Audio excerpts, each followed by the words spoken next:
The wind came down off the high country a little after dark and found the tent before it found anything else. It always did. The tent sat at the low edge of the flat, where the runoff pooled in spring and the cold settled at night, because that was the only ground in Two Forks nobody else wanted. Della Boone had stopped expecting better ground a long time ago. She lay on her side with her back to the canvas wall, and she counted the breathing. 3 sets, the baby quick and shallow against her chest, the boy slow and even past her feet, the middle one the girl somewhere between, the way she always was. As long as she could count 3, the night was holding. The canvas snapped once, hard, and went still. She did not move. Moving woke them, and waking them meant feeding them, and there was nothing in the tent to feed them with but the half loaf she had set aside for morning. So she stayed where she was, and let the cold work up through the ground into her hip, and she listened to the town settle for the night a quarter-mile off. A dog, a door, a man laughing somewhere near the saloon, then not. Two Forks did not know she was down here. That was the arrangement she had made with herself. If the town did not know, the town could not decide what to do about her. The baby stirred. She put her hand flat against the small back and the baby went quiet again. Her husband had been dead since the thaw. He had gone out to bring in a horse that did not belong to them, on the promise of $1 from a man who never paid it, and the river took him at the crossing, and the river kept most of him. What it gave back, she had buried herself, up on the rise behind the church.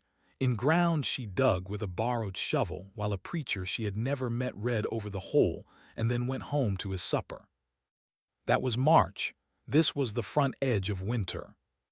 She had sold the wagon in April, the stove in June, the wedding band in a bad week in August, to a man who waited on a scale and would not look at her face while he paid. What was left fit in the tent? 3 children, a trunk, a loaf of bread cut in half. The wind came again, and this time it brought the first hard grains of what was coming, ticking against the canvas like someone throwing sand at it. Snow. She lay still and listened to it start, and she did the arithmetic she did every night now, the only arithmetic that mattered. How many more nights the canvas would hold, how many more nights she could. The answer kept getting smaller. Morning came gray and slow. Della was up before the children, which was the rule, because a mother who is already up has decided something, and a mother still lying down has not. She built the fire small, the way she had learned to, enough to gray the chill out of the air inside the canvas and no more, and she put the coffee tin over it with the same ground she had used yesterday and the day before that. The grounds gave less every morning. This morning they gave almost nothing, a thin brown water that was warm, and that was the whole of its virtue.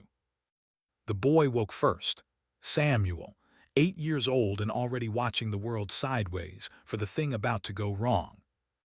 "Is there bread?" he said. He did not ask it, he had learned not to ask. After, Della said, "We're going up to town first." He looked at her. He knew what going up to town meant lately, and he had the grace not to say so. The girl came awake next, all at once, sitting straight up with her hair in her face. Ruth, 6. She had her father's habit of waking in the middle of a conversation she'd been having in a dream. "There was a horse," Ruth said. "A gray one he let me ride." Della's hand stopped on the coffee tin. "He said we were going somewhere warm," Ruth said. "Dreams aren't promises, Ruthie." Della made her voice gentle because the gentle voice cost less than the true one. "Get your shoes." The baby was last, and the baby was always hungry, and there was nothing to do about that but the one thing, so she did the one thing, and she felt how little there was to give. She was drying up. She knew it the way she knew weather coming. Her own body was running out the same as everything else, and that was a number 2, the smallest one she had. Two Forks had a main street, a church, a bank that had failed once and reopened under a different name, and a mercantile run by a man named Prout who had decided some weeks back that the Boone woman's credit was finished. Della walked the children up the rise with the baby on her hip and the half-loaf in her apron pocket, because she did not dare leave food in a cold tent, and she stood across the street from the mercantile a while before she crossed it. Crossing it was the hard part. Crossing it meant being seen. She crossed it. Prout was behind the counter weighing nails for a rancher, and he saw her come in the way a man sees a draft come in, as a thing to be shut out.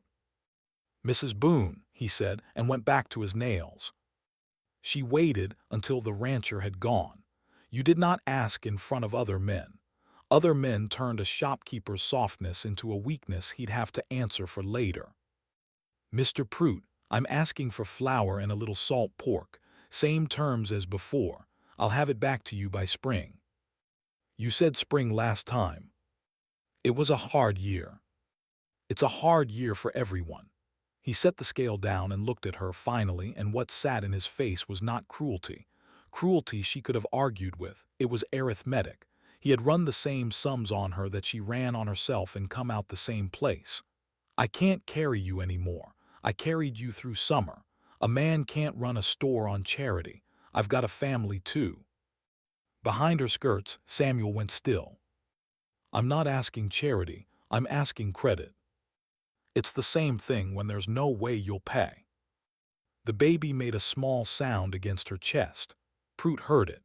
She watched him hear it, watched something move behind his eyes, and for one breath she thought a hungry child might do what her words could not. Then he looked away from the sound, on purpose, the way a man looks off a hard thing so it will stop being his. "There's the church," he said, "or the county. They'll take the children somewhere they can be fed." "They can be fed with me." "Can they?" Flat, not unkind. The way you'd say a fact about the weather. He went back to the nails. She stood there a moment longer than she should have, because leaving meant she had been refused, and as long as she stood there, she had not yet been refused. Then she took her children out into the cold. She did not go to the church. She had been to the church. The preacher had read over her husband's grave the way a man reads a thing he's paid to read, and the collection the congregation took up for her in April had come to $2 and a sack of seed potatoes, and the women had looked at her tent the way you look at a stain. She did not go to the county. She knew what the county did with children. The county was a wagon that came once and went away full and did not come back, and the woman it left behind had empty arms and a tent, and no further reason to keep the tent warm. She had watched it happen to a widow named Coin the winter before. She knew where that road ran. So she did the thing she had sworn she would not do. She walked her children down to the edge of town where the freight road came in, and she stood where the men with money would pass, and she made herself small and respectable and visible all at once, which were three things that did not fit together, and she waited to be pitied by a stranger because the people who knew her would not. The cold came up off the packed dirt of the road. Ruth's lips went the color of a bruise. The baby cried, then stopped crying, which was worse. Samuel stood beside his mother and did not look at anyone, and she understood that her son was learning, right there on the freight road, exactly what the world thought a boon was worth. She would remember the look on his face. It would matter more than she knew. He came in off the freight road a little before noon, and the first thing anyone in Two Forks noticed was that he was not in a hurry. Men off that road were always in a hurry. They had cattle behind them or buyers ahead of them, or a thirst that had built across 40 miles. This one road, like the day, belonged to him, and he meant to spend it slow. He sat a tall horse the color of wet ash and led a second behind it, a pack horse loaded square and tied right, and he wore a long coat gone pale at the shoulders from sun and dark at the hem from everything else. He was not young. Gray ran through the stubble along his jaw and more of it at the temple, but he sat the horse like a younger man, both hands quiet, and his eyes went over the town once slow, the way you read a page you mean to remember. His eyes went over the freight road too, over the woman at the edge of it with the children, over the boy who would not look at anyone. They did not stop. They went on past, the way a careful man's eyes go past a thing he means to come back to. He put the ash horse up at the livery and paid for 2 stalls and a week in coin, and the liveryman named Cobb watched the coin drop in the box and decided this was a man worth being friendly to. "Passing through," Cobb said, "or staying?" "Depends on the town." The voice came low and level, no rise to it, a man who'd learned to say things once. "Quiet place." "Quiet's the word. Nothing happens here but weather." Cobb forked hay. "You got a name, mister, for the book?" "Harlan." "First or last?" "Just Harlan for the book." Cobb wrote it and did not push. You did not push a man who paid in coin and met your eye when he gave you half his name. Harlan stripped the saddle off the ash horse himself, which Cobb noted, since most men who paid in coin let another man do it. He brushed the horse down before he ate, which Cobb noted harder. A man who feeds his horse before himself tells you something. Cobb did not know what yet, but he filed it. Harlan ate at the widow Calloway's, who took him after all, and he ate slow and listened, because a town tells you everything in the first hour if you let it talk and do not talk back. The widow Calloway talked. She gave him the bank that failed and reopened. She gave him Prout at the mercantile, tight but fair, fairer than most. She gave him the preacher she did not think much of, the price of beef she thought too low, the winter coming she thought would be bad. And somewhere in there, the way a stone turns up in a plate of beans, she gave him the Boone woman. "Living in a tent," the widow Calloway said, "down on the flat, 3 little ones, husband drowned in spring. There's some say she ought to give those children to the county before the cold takes them, and some say she's stubborn enough to watch them suffer before she'll admit she can't manage." She set down a second bowl Harlan had not asked for. "I don't say either. I say it's a hard thing to watch and nobody watches it. People look away. It's easier." Harlan ate. "Which are you?" he said. "The looking or the looking away?" The widow Calloway stopped with her hand on the bowl. "I take her bread when I can spare it," she said, "which isn't often and isn't enough, and I know it isn't. Is that an answer?" "It's an answer." He finished the stew. He paid for both bowls and left more than the meal was worth, and when she tried to give the extra back, he was already at the door. "That tent down on the flat." "Low end where the water pools." She studied him. "Why?" "No reason," Harlan said, which was the first thing he'd said all day that was not true. He came to the tent at dusk. Della heard the horse first. One horse, walking, unhurried, and her whole body drew tight around the sound, because a horse coming slow toward a tent at dusk could be a great many things, and most of them were bad for a woman alone. She put Samuel behind her. She put the girls behind him. She stood in the mouth of the tent with the cold at her back, and she made her face into nothing, which was the only armor she had left. He stopped the horse a respectful distance off, far enough that she could see he meant it as respect. "Ma'am," Harlan said, "we've nothing worth taking. I'll tell you that now and save you the trouble. I didn't come to take." "Men say that." "They do." He did not get down. He let her see that too, that he was staying up where she could watch his hands. "They told me up in town there was a family living down here in canvas. I didn't believe a town would let that stand. I wanted to see was it true." "It's true, you've seen it. Go tell them it's true." The wind came down off the flat and pushed into the tent behind her, and the canvas filled and snapped. And back in the dark of it the baby started to cry, that thin, worn-out cry of a child who has learned crying brings little. Harlan listened to it. Della braced for what men's faces did when they heard a hungry child, which was soften into pity, which she hated, or harden into judgment, which she hated worse. His face did neither. It went still. Still the way water goes still, with everything moving underneath. "How long?" he said. "How long what?" "In the canvas." "Since the thaw." Through the summer, through the summer.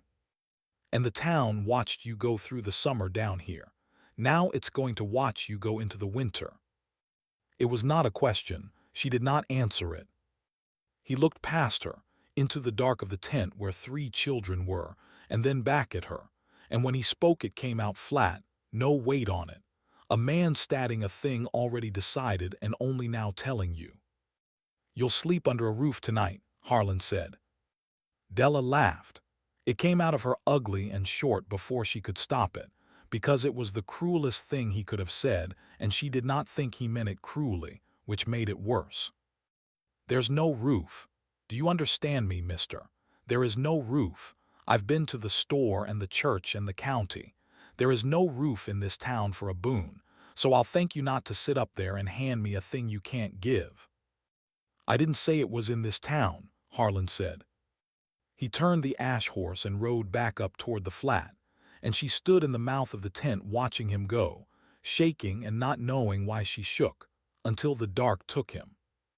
He came back inside the hour, and he came back with a wagon. Della heard the wheels and came out hard, with Samuel already at her shoulder, holding the skinning knife she had told him 100 times never to touch.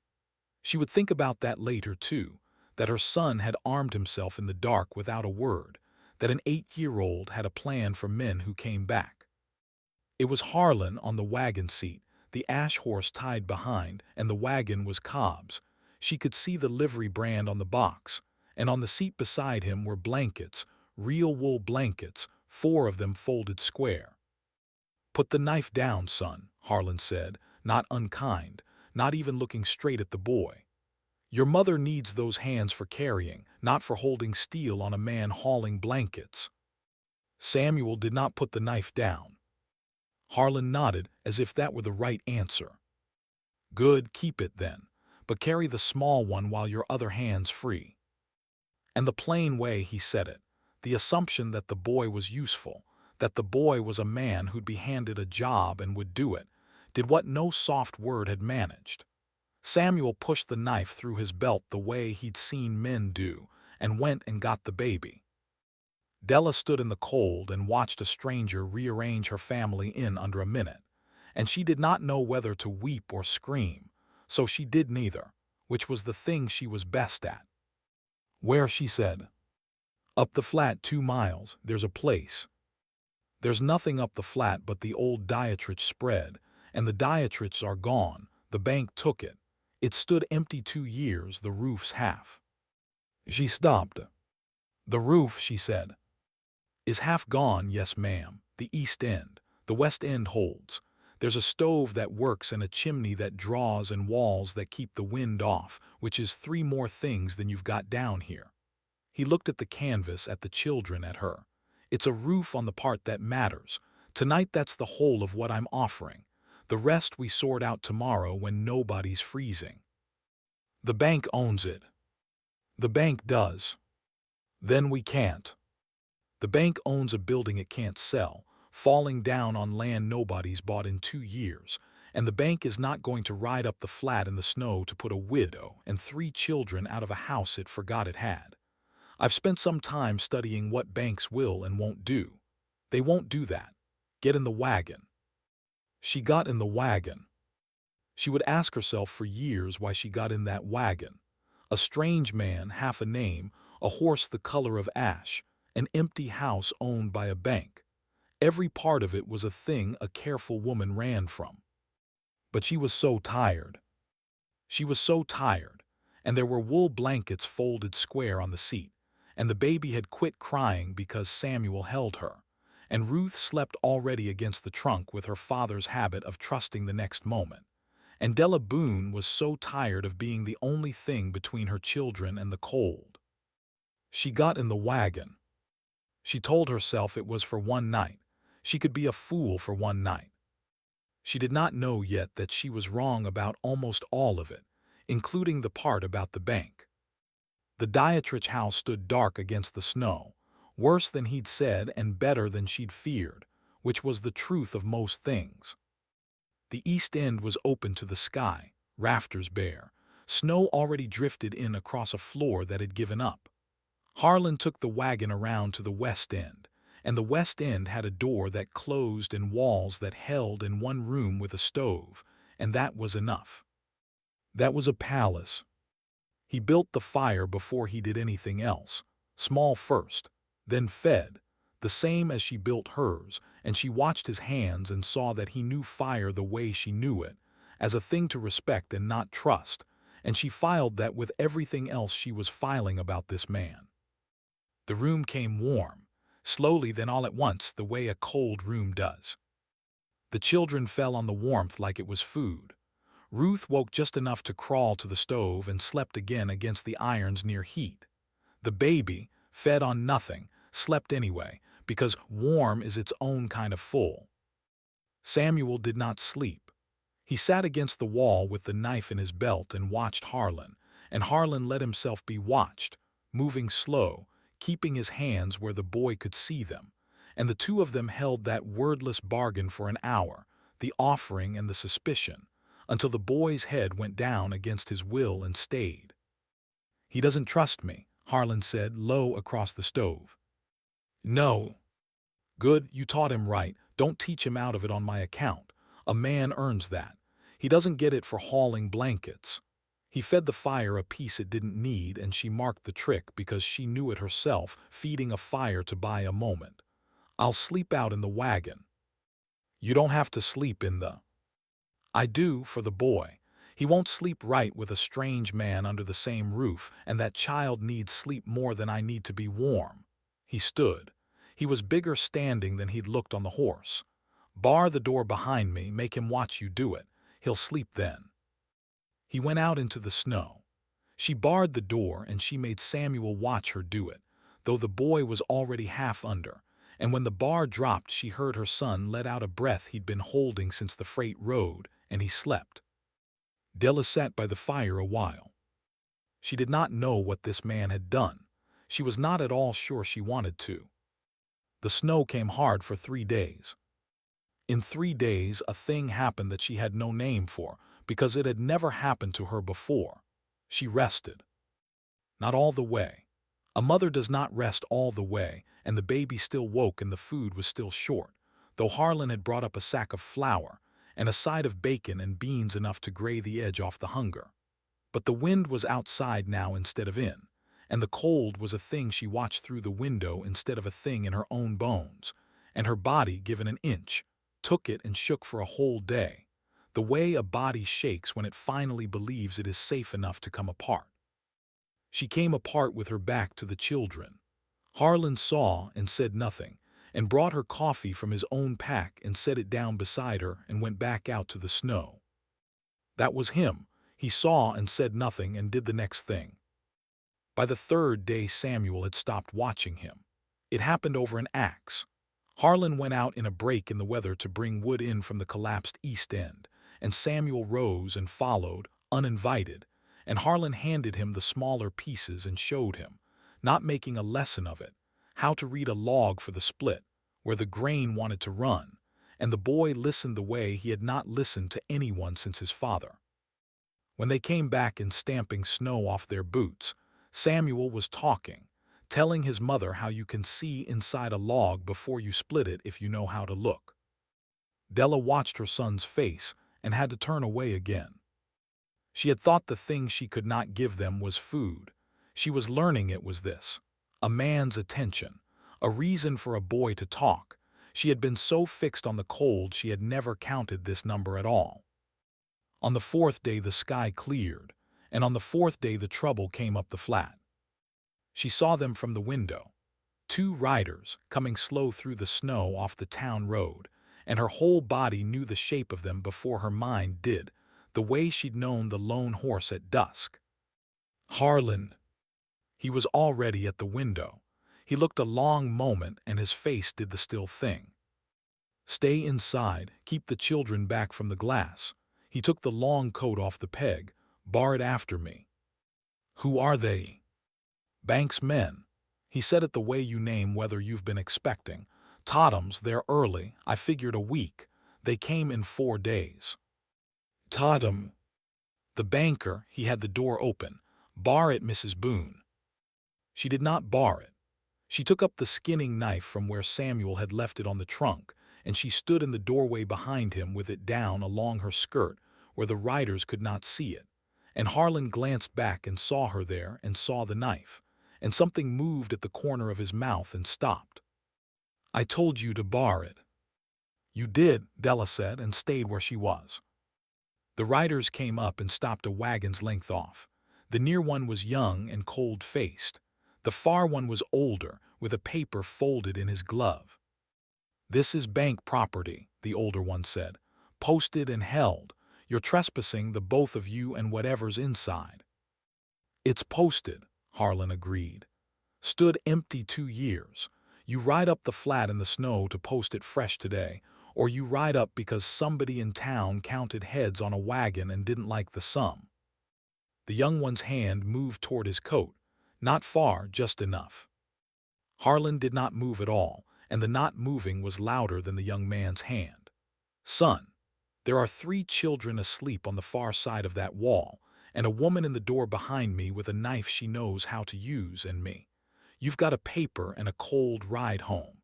Think hard on which of us has more to lose by the next thing you do, and then think on who's already decided he's got nothing." The young one's hand stopped. The older one looked past Harlan, at Della in the doorway, at the knife she no longer bothered to hide, and at the children's shapes back in the warm dark, and the arithmetic ran across his face the same as it had run across Prute's. He did not want the sum that started here. "Mr. Totham will hear about this." "I'm counting on it." Harlan took a step toward the horses, easy. "Tell him a land agent's come to call on his paper. Tell him I'll be down to the bank inside the week to discuss it. Tell him the name. Tell him I knew him when his bank was 400 miles south and went by another name. He'll want to hear that part private. See that you give it to him private." Whatever was in those words, the older rider felt the weight of them. He folded the paper back into his glove and turned his horse, and the young one turned after him, and the 2 of them rode back down the flat the way they'd come. Della let out a breath. Her hand on the knife had gone white at the knuckle, and she made it loosen. "You knew him," she said, 400 miles south." Harlan watched the riders until the snow took them. "Tomorrow," he said. "I'll tell you tomorrow when they're not at the door." That night she lay awake long after the children slept. A land agent who was not a land agent. A man who knew a banker by an older name. A house posted and held that he had walked her into anyway.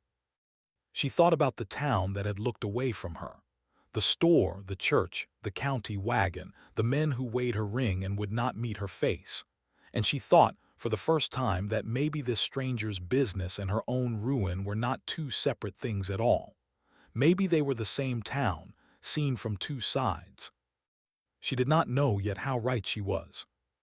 He told her at the stove the next night, after the children slept. "My father had a bank taken from under him," Harlan said. 12 years ago, 400 miles south. Not robbed, taken.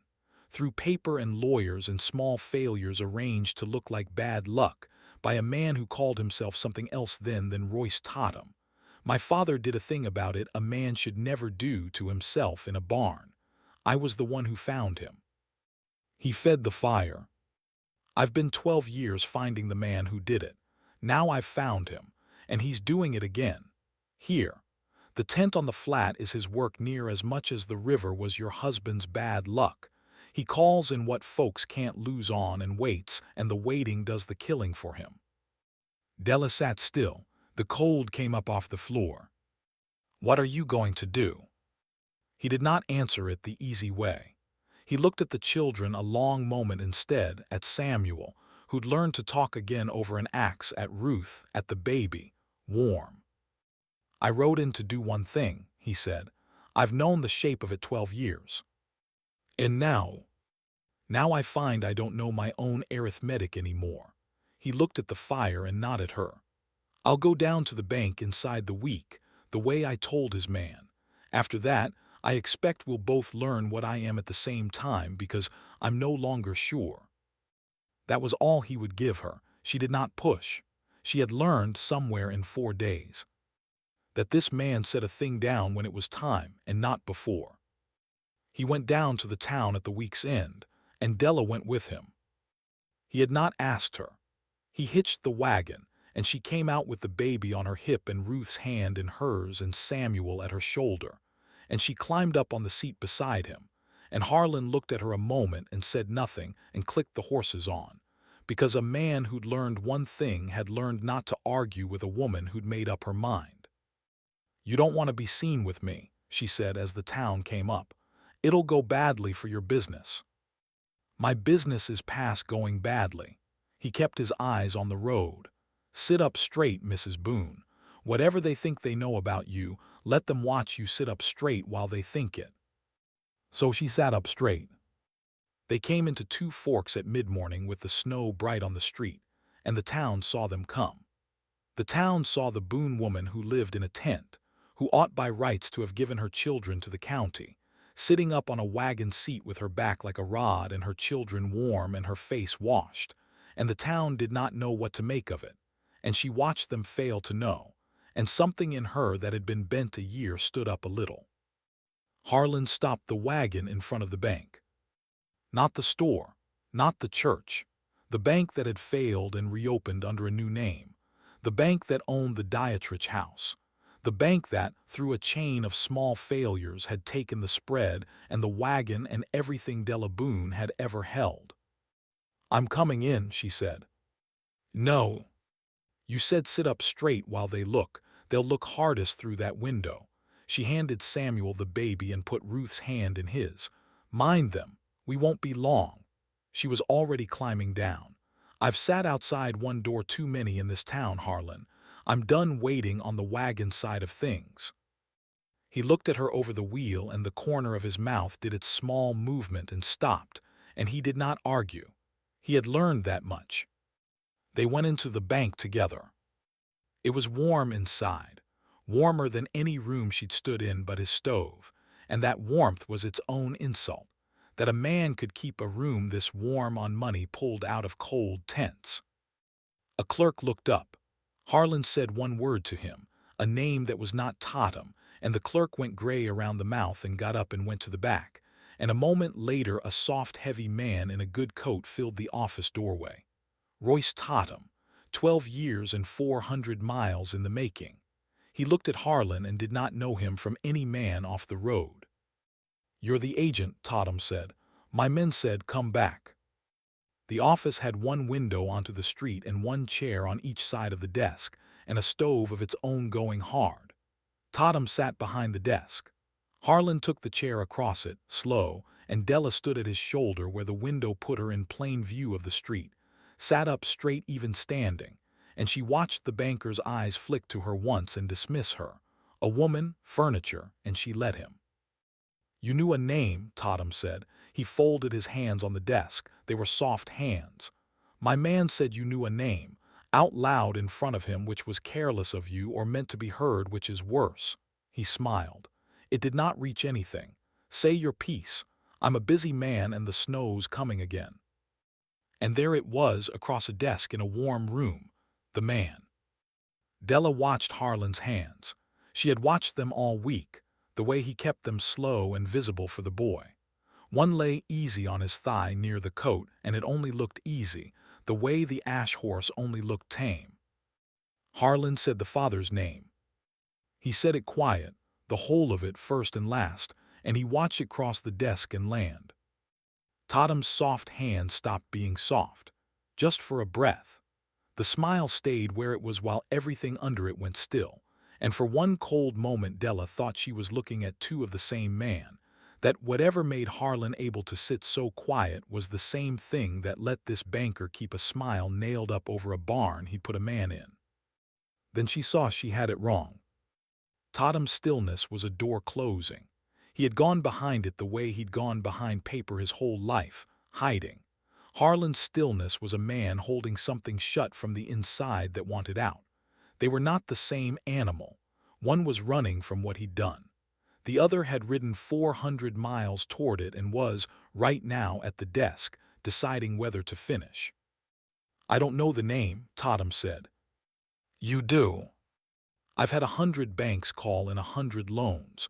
Men fail. It's not murder when a man fails. He had not asked how the man died. Della marked that. He had not asked because he already knew there'd be a barn at the end of that name somewhere, because there always was. If you've come 400 miles to make me sorry for the weather, agent, you've wasted a ride. Harlan's hand moved. It moved an inch toward the coat, and Della saw the whole of it laid out in that inch. 12 years and a barn and a boy who found his father. All of it gathered into 1 inch of a hand toward a coat. And she saw too the other thing, the thing he'd said at the stove, that he no longer knew his own arithmetic. The inch was the old plan. The inch was the man he'd been for 12 years reaching. The inch stopped. It did not stop because Totham did anything. Totham had not moved. It stopped because back at the house there was a boy who'd learned to talk over an axe, and a man who hangs cannot teach a boy to read a log, and the inch knew it before Harlan did. Della watched the inch stop, and she understood what she was watching, and she did the one thing she had come in to do, which she had not known until that second was the thing. She stepped forward to the desk. She put both her hands flat on it, a tent-cold woman's chapped hands on the warm wood, and she leaned into the banker's view so he could not dismiss her as furniture any longer. "My husband drowned bringing in a horse for $1 a man never paid," she said. "I sold my wedding ring in August to a man who wouldn't look at my face. I've got 3 children who slept in your summer in canvas." Her voice did not rise. She had learned from Harlan this week that you say a thing once. "I don't know your old name. I don't want it. But there's a man in your office who does, and there's paper in this valley you can't afford, and there's a woman standing in your window where the whole street can watch her looking you in the eye. You want this quiet, Mr. Totham. You can't afford it loud." The office was silent except for the stove. Totham looked at her, really looked, the dismissal gone, and then he looked at Harlan, at the hand that had moved an inch and stopped, and the banker, who had built a life on running the sums faster than anyone in the room, ran this one and did not like where it came out. "What do you want?" he said to Harlan, but it was Della he watched now. And Harlan, who had ridden 400 miles to want one thing, took his hand off his thigh, away from the coat, and set it open on the desk, and named a different want. "Your paper," he said. "All of it. Every failed loan in this valley at what you'll take for a quiet sale, which we both know is half what it says, because a frightened man sells cheap, and a man whose old name is loose in the wind is frightened. The Dietrich place first, then the other 11. You'll write the sale to an Eastern syndicate, a name on the deed that isn't mine and traces to a lawyer's office in Chicago that answers to nobody you can find. You write it today, you write it clean, and the name your man heard stays where it is, loose but unspoken." He let that sit. "Or you don't, and I say it loud on this street in front of this window to that woman's town, and we all find out together how a small bank survives its worst year with its banker's old name read out in the open. Your choice, Mr. Totham. I find I've got no preference anymore. That's new for me. I came in here with a strong preference. The lady talked me out of it on the way to your desk, and didn't know she was doing it." Totham wrote it. He wrote it because a frightened man writes, and because the woman in the window did not move, and because the agent across the desk had a stillness in him that the banker recognized as the thing that comes after a man has stopped fearing his own hanging.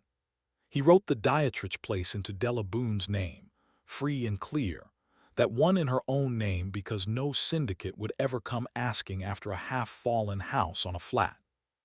He wrote the other 11 failed loans into a sale to the Eastern name, at a price that bled him, and he signed it, and his soft hand shook on the last of it, and Harlan paid him in a bank draft drawn on the Chicago office, his own coin already gone into it weeks back so that nothing on any page led up the flat. Only the lawyer's name showed. The lawyer answered to a dead man's son and told no one. It came to the same as a small bank's worst debt. He had not planned that. It was only what the numbers came to.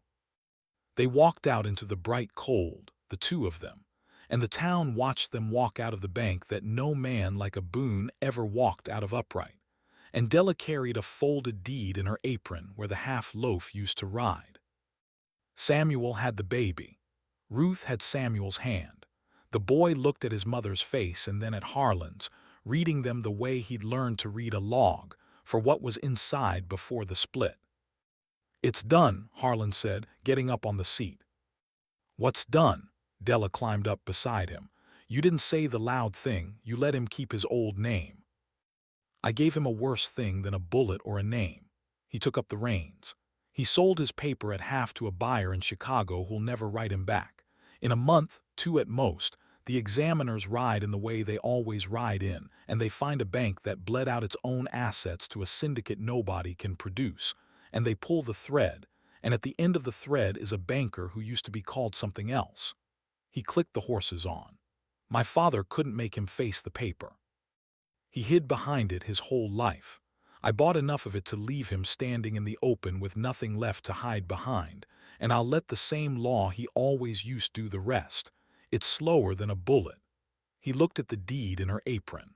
"And I'll be up the flat when it lands if I'm welcome up the flat, which is the part I haven't earned and know it." They drove out of Two Forks sitting up straight, the both of them, past the store and the church and the county road, and the town watched them go, and Della found she no longer cared in the least what the town made of any of it. That night at the stove, after the children slept, she put it to him plain. "You moved your hand, in there, an inch toward your coat." "I did." "I watched it stop. It didn't stop because of him. He never moved." "No." "Then say why it stopped," Della said. "You set things down when it's time. I've watched you do it all week. So set this one down where I can hear it." Harlan fed the fire a piece it did not need. "A man who kills another man in a bank hangs or runs," he said. "Either way, he is not up the flat next week teaching a boy how a log wants to split. I've carried the killing 12 years and it never once weighed against anything because there was never anything on the other side of the scale." He looked at her across the iron. 4 days ago a boy started talking to me over an axe. That went on the scale. I didn't put it there on purpose. I looked down and it was there, and the killing weighed less than it had every day for 12 years, and I could not make the hand finish the inch." Della was quiet a while. "You haven't asked," she said, "about the flat, about staying. You keep telling me the deed's mine either way, like a man laying down a thing before anyone can take it from him. The deed is yours either way. I made sure of the roof first. Whatever I am, I wanted you to have the roof before you knew the whole of what I am." He set the harness aside. "I haven't asked because I've got no claim, and I know it, and a man who asks for what he hasn't earned is the kind of man Totham is. I'd rather ride out tonight than be that." "And riding out, you'd call that what?" He did not answer. "You'd call it humility," Della said. "It isn't. The widow at the boarding house had the word for it. People look away because it's easier. Riding out's the same dodge, dressed for church. You'd be looking away from the one door in 12 years you actually want to walk through and calling the looking away a kindness to me." She stood and crossed to the door and put her hand on the bar. "I've had a year of men in this town looking away from me and calling it something better. I'll not have it from the one man who didn't." She looked back at him. "You don't get to wait until you've earned it," she said. "You'd wait forever and the boy needs you before forever. So here's my arithmetic and it's the last sum I mean to do tonight. Tonight I bar the door for the boy, because he still won't sleep right otherwise, and that's his to give you in his time, not mine to hand over." She dropped the bar and it fell home. "And come spring, when he's ready, some night I'll leave it unbarred. That's as far as I'll add it tonight. The rest is the boy's to write." Outside, the wind came down off the high country and found the house and found it holding. Inside, the fire held. The children breathed, 3 sets, slow and even and warm, and a 4th person sat awake by the stove with nowhere left he had to ride. In the dark behind her, very quiet, where she was not quite meant to hear it, Samuel said, "He's still here in the morning, right?" Della Boone had spent a year doing the smallest arithmetic in the world. Nights the canvas would hold. loaves cut in half, the milk running out of her own body, drop by drop. She had gotten so she could not let herself believe in any sum that came out larger than the day in front of her. She found there was one more sum she could do, the best one, the one she had stopped letting herself reach for. "Yes," she said, "he's still here in the morning." And he was.